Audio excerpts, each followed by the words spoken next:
Sir इसका सरकार का कोई हस्तक्षेप इसमें तो नहीं होता? सरकार का हस्तक्षेप थोड़ा आगे आए के लिए थोड़ी सुनाई दे। दोबारा। हाँ हाँ, आपका प्रश्न था। जैसे सर ये चंदन के पेड़ की कटाई हाँ जिस टाइम होती है हाँ, या उससे पहले, जैसे सरकार का कोई हस्तक्षेप इसके अंदर? देखो सरकार का हस्तक्षेप अभी तो नहीं है। जी पहले की बात अलग है। पहले सरकार का हस्तक्षेप बहुत होता था, क्योंकि चंदन प्रोहिबिटेड, प्रतिबंधित पेड़ था। फॉरेस्ट आज भी प्रतिबंधित है, मगर लिमिटेड प्रतिबंधित है। जी। तो कटाई और बेचने में सरकार का अभी कोई प्रॉब्लम नहीं है। और डे बाय डे हम, क्योंकि हमारा तो एसोसिएशन है, एनजीओ है, तो सरकार से हम काफ़ी बार डिस्कशन कर चुके हैं। नरेंद्र मोदी ने भी हमें ऑनलाइन लिया था 2022 के अंदर। उस टाइम भी हमने बात बताई थी। अभी 10 दिन पहले ही IWST ने एक वर्कशॉप रखा था, इसमें भी हमको लिया गया था। इसमें भी बात हमने बताई थी। अमेंडमेंट अभी 23 में नया आया है, तो जो प्राइवेट फार्म, किसान, ये सब कुछ कर सकता है, इसके लिए फ्रीडम दिया गया है। और इंडिया में कई जगह पे वो भी सेमिनार हर एक गवर्नमेंट करने वाली है। उन्होंने बताया था 15 स्टेट के अंदर ऐसे सेमिनार होने वाले हैं, ऑनलाइन सेमिनार। तो इसमें ये सब बातें बताई गई है। तो गवर्नमेंट का अभी कोई प्रॉब्लम नहीं है, सिर्फ हमें परमिशन लेना है कि हमें ये चंदन लगाया है, तो 7/12 की एंट्री में हमें एंट्री करा देना है। 7/12 में एंट्री करना है। हाँ, 7/12 का जो रिकॉर्ड होता है ना, इसमें एंट्री करा देना है। और काटते वक्त क्या? और काटते वक्त ऐसा है कि हमें फॉरेस्ट डिपार्टमेंट में एप्लीकेशन देना है कि भाई मैं प्रीति सिंह यूपी से हूँ और अलीगढ़ से हूँ, ये मेरा गांव है, मेरा ये ज़मीन का सर्वे नंबर है, मैंने इतने साल पहले ये चंदन लगाया है, तो अभी मुझे काटना है, तो काटने की परमिशन दीजिए। तो वो काटने की परमिशन देंगे। हर एक स्टेट में अलग अलग रूल्स है। तो हमारे गुजरात की बात करें तो एक पेड़ के पीछे 20 रुपया हमें रॉयल्टी देना है। परमिशन के लिए एक पेड़ के पीछे सिर्फ 20 रुपया, दूसरा कुछ नहीं है। ये कटिंग हो गया। कटिंग होने के बाद बेचने के लिए हमें टीपी लेना है। टीपी यानी ट्रांजिट परमिशन। ये एक जगह से दूसरी जगह ले जाने के लिए टीपी देना है। 20 रुपए प्रति पेड़? प्रति पेड़, एक पेड़ का। अच्छा, अभी नया रूल्स सेंट्रल गवर्नमेंट लाई है, 1 नेशन 1 पास। हाँ, 1 नेशन 1 पास। अभी वो सेंट्रल गवर्नमेंट का रूल्स अभी आ गया है, अभी इम्प्लीमेंट हो रहा है हर एक स्टेट में। जैसे हमने आपके अलीगढ़ से चंदन काटा, तो चंदन वहाँ से आप गुजरात में लेके आए थे, तो यूपी से गुजरात में आते आते कितने स्टेट आएंगे? राजस्थान भी आएगा, 4-5 स्टेट आएंगे, मध्य प्रदेश सब आएंगे। तो हर एक स्टेट के पहले पास लेना पड़ता था, वो अभी निकल गया।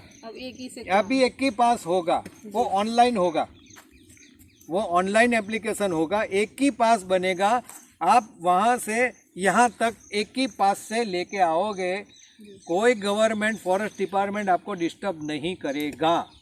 क्योंकि ये हमारी डिमांड थी कि किसानों बहुत कुछ करना चाहते हैं, मगर फॉरेस्ट डिपार्टमेंट का इतना प्रॉब्लम, तो किसानों को फ्रीडम नहीं मिलेगा, तो वो ट्री क्यों लगाएंगे? फॉरेस्ट ट्री क्यों लगाएंगे?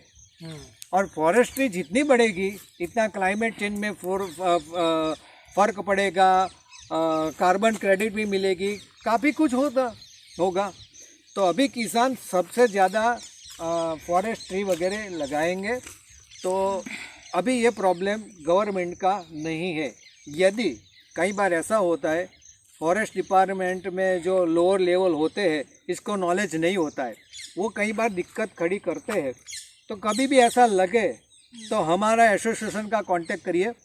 एसोसिएशन सीधा फॉरेस्ट डिपार्टमेंट से बात करेंगे और जो प्रॉब्लम है वो प्रॉब्लम सॉल्व हो जाएगा, क्योंकि हमारा एनजीओ है और सभी जगह जानते हैं, सेंट्रल गवर्नमेंट भी जानते हैं कि ऐसे चंदन विकास एसोसिएशन है। नितिन पटेल इसका प्रेसिडेंट है और काफ़ी बार हम मिलते जुलते रहते हैं। तो यह भी कोई प्रॉब्लम नहीं है, तो चिंता का विषय नहीं है। आप लगाना चाहते हो तो प्रेम से लगाइए। तो सर अगर ये एनजीओ है तो एक हमने सुना है कि इसका हम चंदन का हार्डवुड निकाल के नहीं किसान बेच सकता, तो क्या हम इस ऑर्गेनाइजेशन के नहीं, थ्रू? ये इसमें टेक्निकल बात होती है। इसकी बात ये क्या हम फ्यूचर में सब करने वाले हैं, तो ये हार्डवुड निकाल नहीं सकते हैं किसान, क्योंकि हार्डवुड निकालना एक इंडस्ट्रीज जैसा हो गया, तो इसको कन्वर्जन कहते हैं।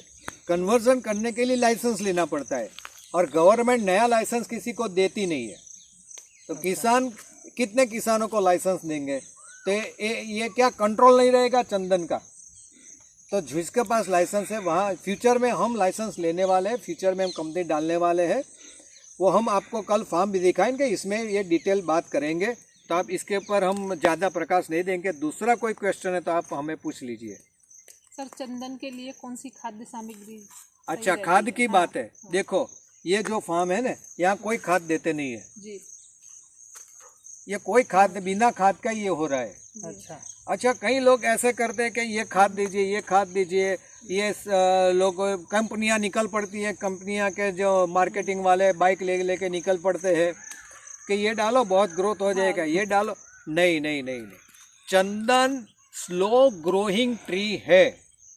चंदन का ग्रोथ बहुत स्लो है।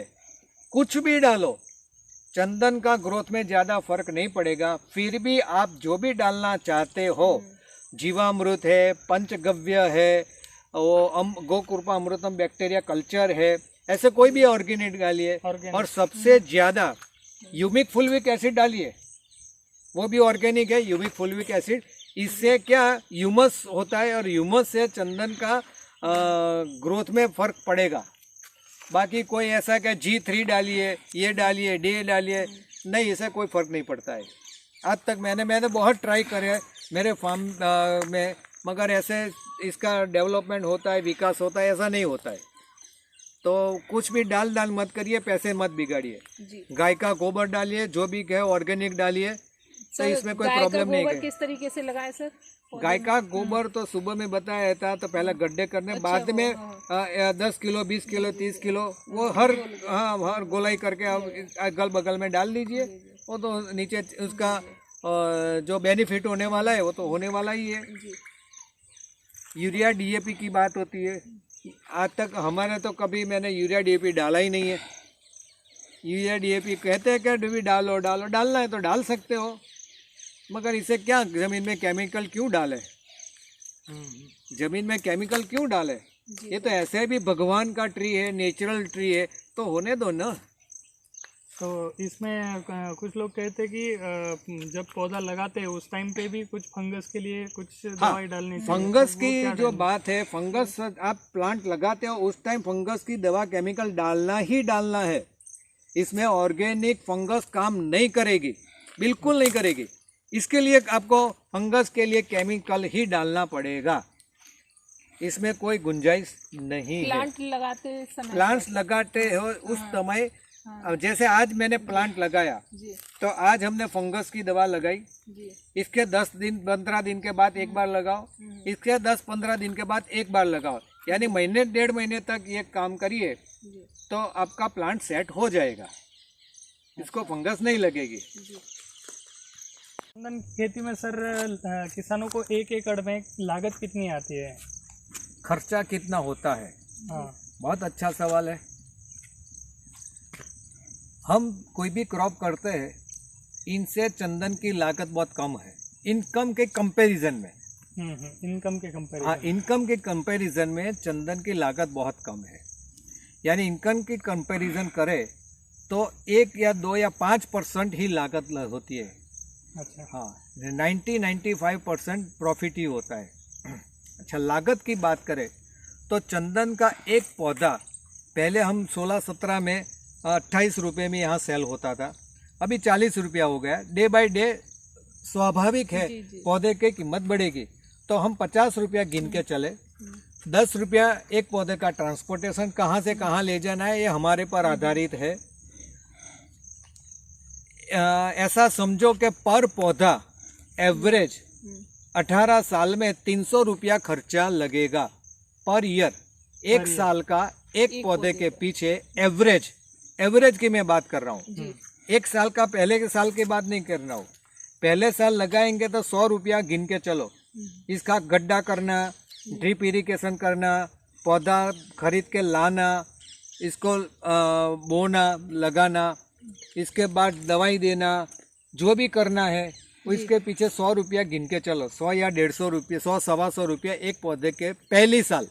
इसके बाद एवरेज में हम जाए तो 300 रुपया पर पौधा चंदन का लगेगा।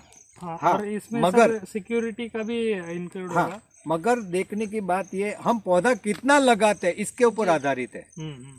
हम 100 पौधा लगाएंगे और खुद करेंगे तो लागत कम आएगी। 100 पौधा में तो क्या है, अपने आप खुद कर देंगे। मगर 1000-2000 लगाएंगे तो मैं ये बात बता रहा हूँ, 700-800-1000 पौधा लगाते हैं तो 300 रुपया होगा। इस 300 रुपया में क्या क्या है, आपका जो क्वेश्चन है, हाँ। इस इंक्लूड क्या होता है, इसका समावेश क्या क्या होता है जी। 300 रुपया में दवाई आ गई, शुरुआत से लगेगी, लेबर लगेगी, वो आ जाएगा, पूरे साल का पानी आएगा, पूरे साल का खाद आएगा, पौधे का खर्चा आएगा, ट्रांसपोर्टेशन आएगा, कुत्ता रखना पड़ेगा, कुत्ते का खर्चा भी इसमें आ गया, डिजिटल सिक्योरिटी वो भी इसमें आ गई। सब मिला के मैं बात कर रहा हूँ। अच्छा, एवरी ईयर पर ऐसे टोटल हम गिने तो एक पौधे के पीछे 300 रुपया तो मिनिमम लागत लगेगी।